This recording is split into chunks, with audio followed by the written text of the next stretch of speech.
Let's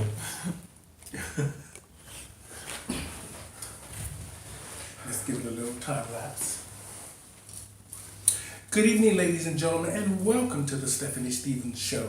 Today, I'm in the home of Mark Henderson.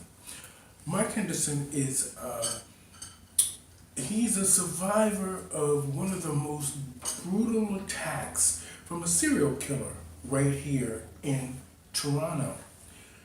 He survived the attack of Mr. Bruce MacArthur. And today we're going to talk about the survival. The survival it took for him to just be brave enough, first of all, to tell his story.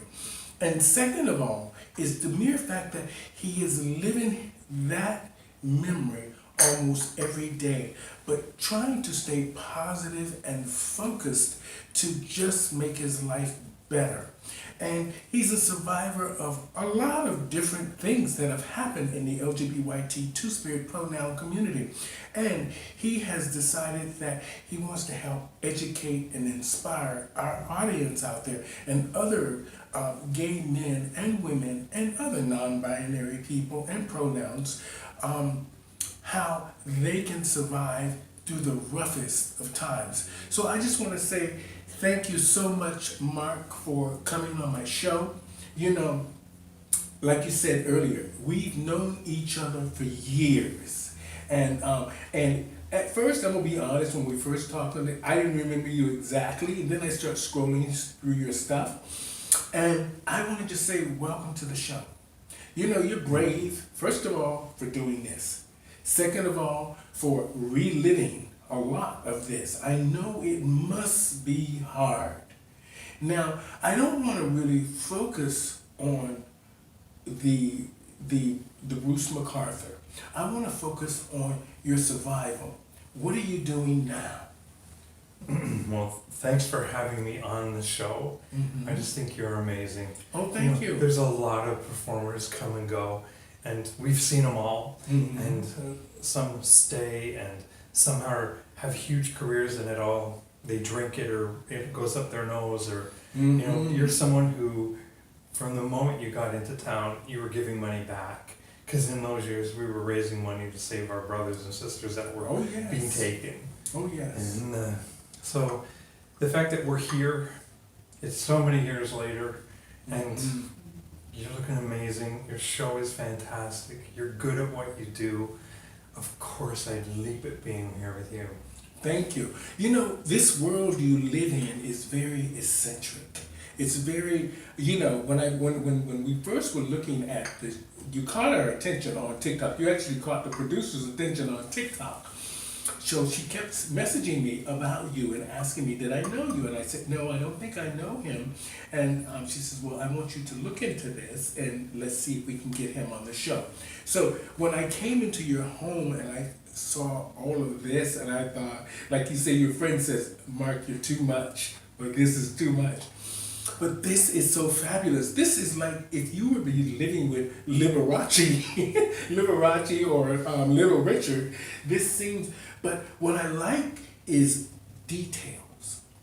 Yeah. People who are eccentric live in the world of details. And from what I'm seeing, this is probably a therapeutic thing for you as well as a survivor. This helps you cope with, you know, moving forward because you're doing things that you love. If my sister was here, she would say he's never been any different. I'm living the life I lead, that I've always wanted to lead. You and I both know people, we meet them, and they have a secret double life, or they open their closet and we find it, there's a leather chaps in there, or a bunch of Barbra Streisand albums they hide. I don't have a secret life I'm hiding. I'm just here living my life, and I'm more comfortable in dresses. I'm more comfortable in an abandoned ballroom as my living room. I like living out and large. Mm-hmm. When I was very young, especially the gay men at the time, they were fun. And they had dinner parties. There was a dinner party circuit. They were on the edge. And then what would happen after the dinner party, I don't even want to say. But that was part of being there. And then those guys all went fast Mhm. when 1984 on, when AIDS hit. The fun ones went first. And then I felt during the 90s, as people were getting gay marriage, of course it's important, and forming families and buying homes and being in the PTA and all that stuff. I kind of thought gay men were running the risk of becoming boring. Mhm. And thankfully, you and I both see what gay marriage looks like. We're Mhm. redefining what that term means. And the gay marriages that I know, Mhm. they have a communication that is hands down ahead and above the rest. Mhm. You know? Well, it's funny that you say that. It's we've changed so much in such a quick amount of time, but we're not saying anything new. We've been saying these kind of things all our lives. We've been asking for equality, health care, protection, and all this stuff, and to be recognized as just normal human beings and doing everything that everybody else does. Now, what I want to ask you is this. This is really, I'm just going to say it. Go ahead. The way you live, how is it that we know that this is a world of make-believe, or it's how you feel because you're an artist and this is how you make money from either whether you're doing stage work or you're trying to show an era that was grand and very movies, the kind of things that happen in movies. What is it that you want from all of this? What is it that you're seeking?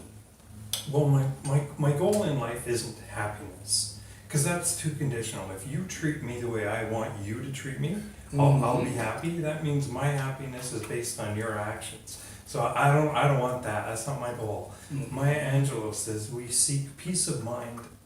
That's a better goal.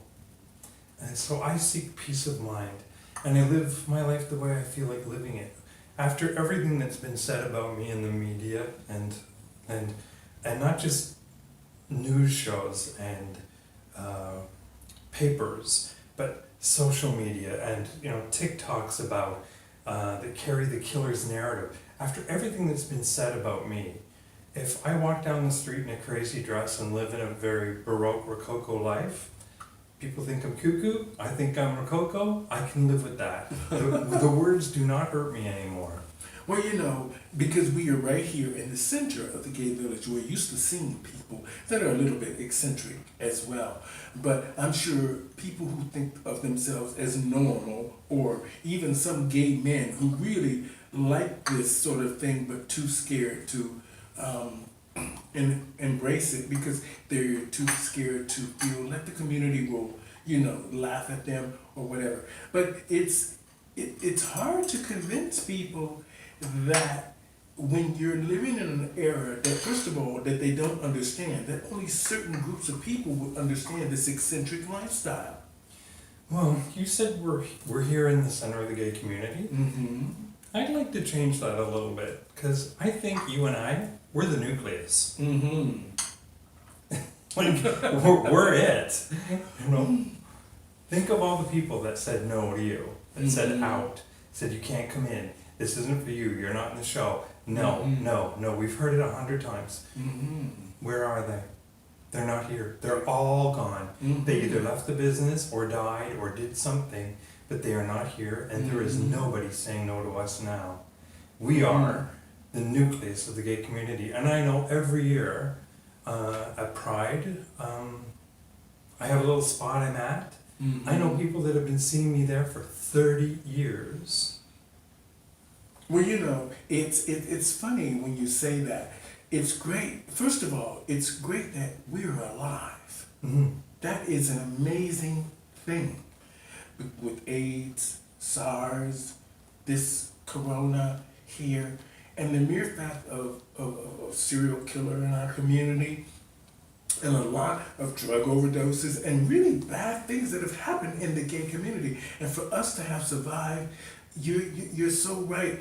We did something right.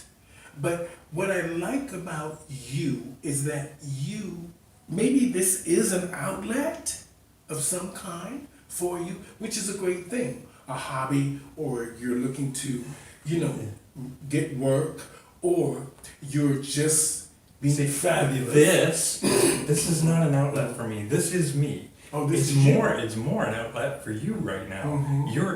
You're coming through an experience right now, and I'm basking in it. I love watching that, but Mhm. I love that you get it, and that we're alive. Maya Angelou again says, "If you woke up this morning, you've already been paid."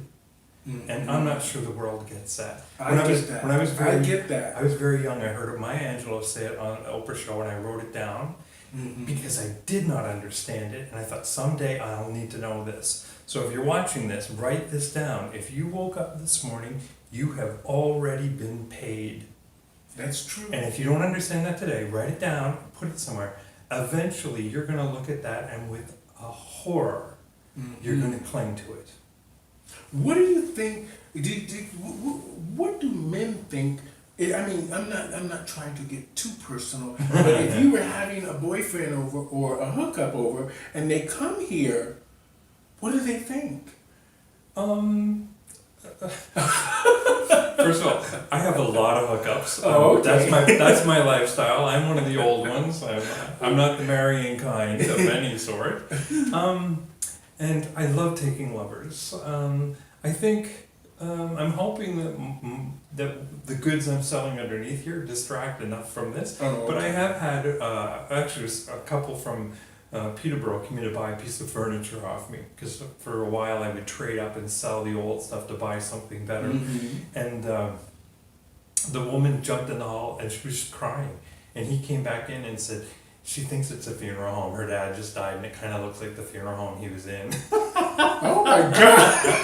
But They you, think they but, look like a funeral home. but you get this, because we were raised on the Addams Family and the Munsters and I Dream of Jeannie, and like we were that generation that came through some really weird TV, and Oh, yeah. we get it.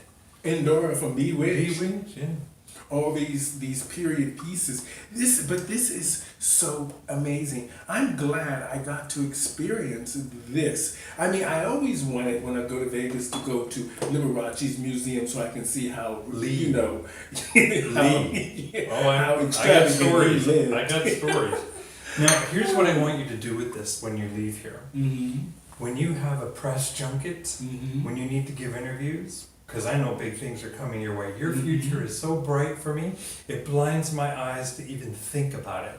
But what you should do is come here and do your press outlet here and have pictures of yourself, like on the tables behind us, Mm-hmm. and this should be your press location.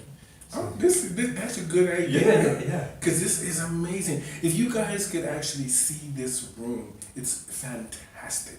It's a boudoir. In my mind. A boudoir. This is fantastic. And, what, are you happy now, Mark? Are you okay? I mean, how long has it, one question at a time. Yeah. How long has it been since Bruce MacArthur? 5 years? You asked me if I'm happy. I don't seek happiness. Okay. I seek peace of mind. Okay. I have peace of mind right now because my only job in this universe is to be right here with you. Okay. If they gave me an Oscar yesterday, or they're going to cut my head off tomorrow, neither matter. My only job is to be in this moment with you. Okay. So I have peace of mind. So that's checked for me. Okay. My encounter with the killer, Mm-hmm. I don't like to say his name.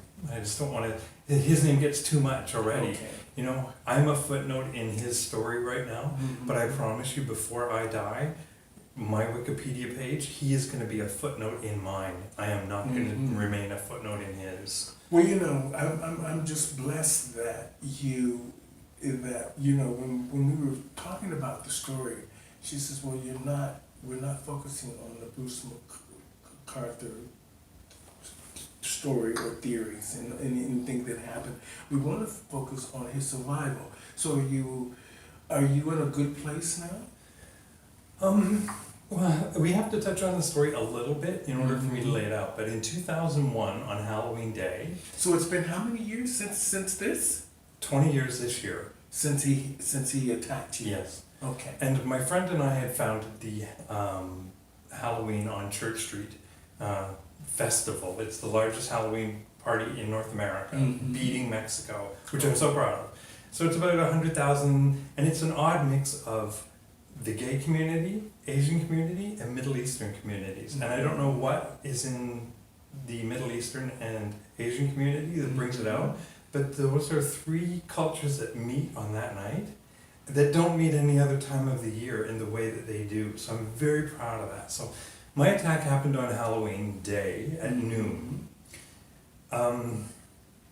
He got in front of the story by running over and pleading guilty when I fought back. And I want you to know from me to you, I fought back like a son of a bitch. He walked out of here hurt. I had a fractured skull and a broken arm, but he walked out of here hurt. That's who's in this chair. Wonderful. So yeah. So I don't want you to relive it. I'm trying to. yeah. But I do want you to understand that I understand. Yeah, I get that. So he got in front of the story, then he got off because he was in front of the story, and then nothing happened until 18 when he then got in front of the story again, but I had a gag order because it's a trial in Canada and I couldn't come out. I was the only witness they had. And in the intervening years between 2001 and his arrest in 18, he never let up on me. Not for one day. So I would be performing.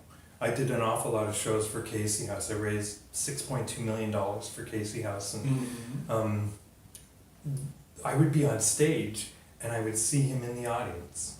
Now, let's take that with a grain of salt, because if you ask me when was the last time I saw him, I saw him 2 weeks ago on Yonge Street. But you and I both know he's in jail.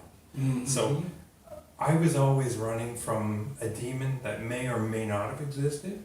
But many times it was actually him for 17 years, and I couldn't get anyone to hear me. So within all of that, I still wanted to be this. I still wanted to be fabulous. I still wanted to be out and loud and proud and a peacock and have all the fun I could have playing out at the world. So I had to go on. Well, Mark, it's rather strange. I want to just say this here because me and you will understand this, and a lot of the people in the gay community will understand it. First of all, most people who would think of you, okay, you're a stripper. You're openly admitted that you like men, and every now and then you like some company of men. And then two, this is this eccentric world that people might not understand all of this. And the mere fact that you're outspoken. So now you have 5 or 6 things that might make people think, like you said earlier, that maybe you're a little crazy or you're mentally ill in some sense. But I understand the fight. The fight, when you said that, you said it with, he's not going to get me. Because you knew. I knew he wasn't going to get me. Katharine Hepburn says, in this battle between me and the world, I'm going to win. And that was what I'd say every day. I knew he was out there. But you also know, from being a black man and a gay man, and that the first thing the system does is discredit us. And that's where I'm really angry, that I was dismissed. I was sexualized. And in 2018, when all of the men came up missing and dead in the media, they were sexualized over and over and over and over again, not looking at the other similarities that they had, but the media just took the most salacious ones. And in every story had to say they had ties to the gay community. I was walking down the street on Halloween. If that's ties to the gay community, that was purely location. So I think when you have something to say, and I won't let you say it because I'm judging you by your skin color, your religion, your sexuality, or something about you that's of who you are, there's a pain inside of you when you can't get it out and they won't let you. And I think when George Floyd was killed and we saw America erupt, some part of me was thinking, finally, these people, are... Well, the good thing about all of this You said it earlier when I was getting ready that this pandemic leveled the playing field. It changed the whole dynamics of this game. So a lot of these people who did these really bad things for a very long time, with acting like they had good intentions, are now getting their just desserts, in a sense. Yeah. I say a lot of stuff, so if I said that, I probably did. Like I'm busted. Okay, but all I can tell you for me is, after the killer's arrest, casting in Toronto, film and television, it was over. It's absolutely over. I think with my experience in raising money for Casey House, and Princess Di came to visit me at work, and I think I should have been a judge on RuPaul's Drag Race. I'm perfect, but You are perfect for that. But they picked some guy that, who the hell was that other judge? I'm like, he's not even from our community. And anyways, Well, you know, sometimes people go with the easiest things. Yeah. They go with the easiest things. They don't see the whole outlook of the show. That's why Canada's Drag Race is struggling right now to even try to produce any real sort of worthwhile episodes, is because they don't have the right people on the judges panel, none of them, and they don't have the right people in the show. Yeah, casting, like I wanted to be on Big Brother Canada, but they won't touch me either. No one's gonna touch me. So what it did for me when COVID came along was suddenly every actor was shelved. So I was in good company. I was shelved because of somebody else killed a bunch of people. That's a rotten reason to shelve me. And I think casting in Toronto should be ashamed of themselves. They're wrong. I'm a talented actor. But they don't want me. That's fine. So where do I go next? First thing I did was open an OnlyFans. And you know what? I banked it. As a working actor from 2018 to now, I made a total of $400. So I took the only open door, and the media had sexualized me beyond anything. So I just opened that door and went in. Well, you know, sometimes it's good to be just straight out open and honest. I love being honest. Because sometimes they just need that. That way they can't go any further. They can't go any left or right, because you said it already. Yeah. So they can't. It has no weight to it. I have talent in that I'm a survivor. I bounce. I always say Joan Rivers lives on this shoulder and Jane Mansfield lives on this shoulder, and both of them said bounce. It's if that's what's gonna sell the tickets, sexualize yourself then. You don't say no in an improv. Go. And what happened initially, and what happens all the time for me, is people look like, oh my God, this is the sex pot, but then I have talent that goes with it. And then suddenly by the end of the act, they're like, oh, I get it, you know. Seeing old people with a sexual identity is creepy. There's also a lot of humor in it. Well, that's because you're not heterosexual. Now, if you were heterosexual and you had lots of young girls around you and you were a millionaire, nobody would pay that any attention, because Hugh Hefner's done it from the beginning of time. No money. Those girls don't pay, or I'd be there. You know what I mean? And you're a gay man, and they already know that we're mostly sexualized anyway, because the only thing they can think about is us in the gay pride parades half naked and trying to have sex or doing drugs in nightclubs all night long and doing these crazy things. But you know, that's okay for them to think that way. Now that times have changed, it's good that we are doing a lot of talking. Yeah. People are going to think what they're going to think, though, right?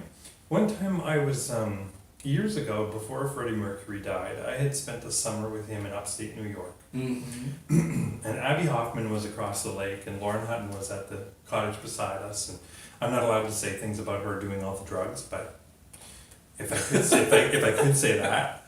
Anyways, a book was written about Freddie Mercury, in which I was quoted, and there's a shot of me, and I'm naked on a dock, and the quote in the book was as if I said it just that day. And so I realized people would read this book and think, oh my God, they think I said that, and I'm not that person, and I wanted to suck it back in or take it back. And it was too late, and I called somebody, and they said to me, if somebody writes a book, it's between them, their computer, and their God. And if I read a book in Oshawa or Oakville, it's between them, their armchair, and their God. And she said, if you want to put yourself in every living room of every person reading that book, you can do it, but you'll go crazy. Or you can realize it's not about you. You're not in it. And I would say, but it's my picture, it's my words. And she said, you're not in that. That book has legs of its own, and a producer and a manager, and it's on a road trip. Has nothing to do with me. And I was putting myself in it. So I really realized that, especially during COVID, that if we want to put ourselves out here, which a lot of our world is about, especially social media, what do they think of me? How many likes do I have? How popular am I? When I couldn't go out, I was forced to go up. I'm not a spiritual, or I'm not a religious person, but I think that the next phase for mankind is we're looking up, looking down at our feet. There's no money in that. So I just... Well, I want to say this. I am very happy that you are in a better place now. Like you said, we're both the survivors of many different things. Can I just say, when I was attacked, I was in a bad place for a couple of weeks. What really got bad was that I never got to tell anybody. So I just had to go on. The thing for me has always been that I knew what was going on. And I had to go on to a better place within 2 or 3 years. I mean, it took me a long time to recover, but I had to go on. And so when he was rearrested, it got bad again, but I'd already done that. I've already climbed that mountain. So this time he's away and safe. But I've always been okay because I had to go and be okay. Okay. I want to ask this because I just think that it's really important for people to understand what you went through. What did it feel like when he first hit you? What did it feel like? What did you think was going on? The details are let's not go too far into it because it'll. No, if you want to, we will. But I don't want to. I just want to know. 9/11 had just happened. Okay. So the buildings had just killed a lot of people. And when he hit me, I thought he tripped, and I turned. At some point, I can't remember how many hits because I broke some fingers in my arm. So there were defense wounds. So more than something happened. But when I looked back at him, I was horrified by the look on his face. And I realized in a flash, oh, he's trying to kill me. And I was shocked. My initial response was, is he okay? He was behind me. But when you were coming over today, I was anxious. Just a normal anxiety. When he was standing behind me in that hallway over at the building that had happened, I wasn't anxious. There was someone behind me who was unsheathing a pipe he'd concealed. And I didn't sense it, I didn't fear it, I had nothing. And to me, that's why he was a good killer. If you stood behind me in this room and were doing something secretive behind me, I guarantee you I would know. But in his case, he had an ability to cloak it, and I can't explain it. Well, I am just glad that you were here. I'm glad you're here to tell your story many times as you want. I'm glad that you live in this world that takes you away from a lot of the hurt. I'll tell you one thing that really bugs me. They keep saying the timeline is from 2010 on. I was opening police files on him as a stalker in the summer before he attacked me. So the summer of 2001, and they wouldn't. I was ridiculed. So I've been on this case for 20 years without a day off. When they talk about experts and all this stuff, there's only one person who's been on duty 24 hours a day, and with this case, and that's me. And 2007, I became a police officer in the auxiliary division, and that was a huge thing in the community. That was a ripple through the community again, and I played that out loud. Especially on Pride. I kissed every person up and down the Pride route on the lips that would kiss me back. Well, I want to wrap it up here, but I want to say that I am glad you are my friend, and I'm glad you were able to open up a little bit about what happened. And I'm glad that you're sharing it with our community because they really need to understand what happened to you. And they need to understand that, for the last few years, we've had this problem with them not wanting the police in the parade, not wanting the police in the bars, not wanting the police on Church Street. Well, back in the days when we used to have the police more visible, we had less of these issues. Even though they might have been underground a little bit, but we didn't have an active serial killer in our community when the police were more active in our community back in the days when we were fighting for our rights. Like you said, when we were fighting for housing, we were fighting for AIDS medications, we were fighting for equality, and these things when all of our friends were dying because the police was very visible. And you know that, and I know that. That's a very sunny outlook on the police involvement with the LGBT community. I don't share it. I know. Like, I'm talking about at the beginning. No, I don't share it at any point. Okay. But I got a long history of that. And I want to make my closing comments to you. Because this story, we've talked about it and it's going out. Mm-hmm. It doesn't have to go anywhere. It just is. And I'm okay with that.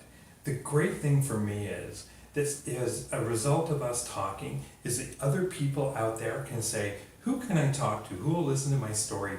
And I am so proud at you. I am so glad at you. Because I know what you faced. Mm-hmm. And I know how many times your heart was broken. I saw you being left out. I saw you curbed when you wanted to be in there doing something when everybody else wouldn't let you in. And you know what? Now you've got it. And it's almost like the reserve was saved for now, because now you're reaching more people in one video than the people who blocked you out of that show did in their whole careers. Oh, yeah. So I am so glad that you have this in you, and you have it in you clean. You're not jaded or bitter or foolish in any way. It took me a long time to not look behind me. Trust me, Mark, when I tell you that. It took me a long time. And it took a lot of just the fact of someone talking to me and telling me, stop looking back there. Stop it. Yeah. And every time I kept saying, well, they said, don't do that. Yeah. It's what's in front of you. Stephanie, there's a big world in front of you, and you are blessed. Not by the fact you're alive. People are watching you, listening to you, learning from you. And she says, and we don't even have to say that. We see that they copy a lot of your videos. We see they copy a lot of your looks. We see that they copy a lot of you. Don't look back there. And now you're that voice to everybody. You're that, if you're going to be if you're going to be an innovator in show business, be prepared to be imitated. That's the number one skill. They will take your ideas, but you know what? You got 1,005, and you're there. I'm not mad. I'm blessed. And I want to just say, in closing, thank you guys so much for listening to us today. Hopefully we will have educated and inspired you, or just shared some knowledge of our survivals in this tough world that we live in. And no matter what, people are always going to have their opinions about us, and they're going to always say whether either they're good things or negative things about us. But just like my agent, she always says, just keep moving forward. Don't look behind you. That's done. That's said and done. Leave it alone. And the good thing about this pandemic, like Mark said, it sort of leveled the playing fields. So you now have a chance to get what you want. And you now have a chance, we're all talking now. So, and we're talking at a level we all can understand. And the fact that social media has allowed people to now be more open and honest, vulnerable, and Cancelled. Yeah. That's bam. One quote I'll leave everybody with, and it'll be my final word, is never avoid shade. You want the moment they become bothered. Mm-hmm. That's true. And on that note, I just want to say to our audience out there, thank you guys so much for supporting Pronoun TV and the Stephanie Stevens Show. I'm blessed that you guys are watching. It's going to be something special. So thank you guys. We are here in Mark Henderson's home. Eccentric movie actor, producer, survivor, and I'm just blessed that he was able to share his story with us. So I just want to say thank you, sir. Thank you. And bye, y'all. Thank you, Mark. You're a doll. You're a doll. That was great.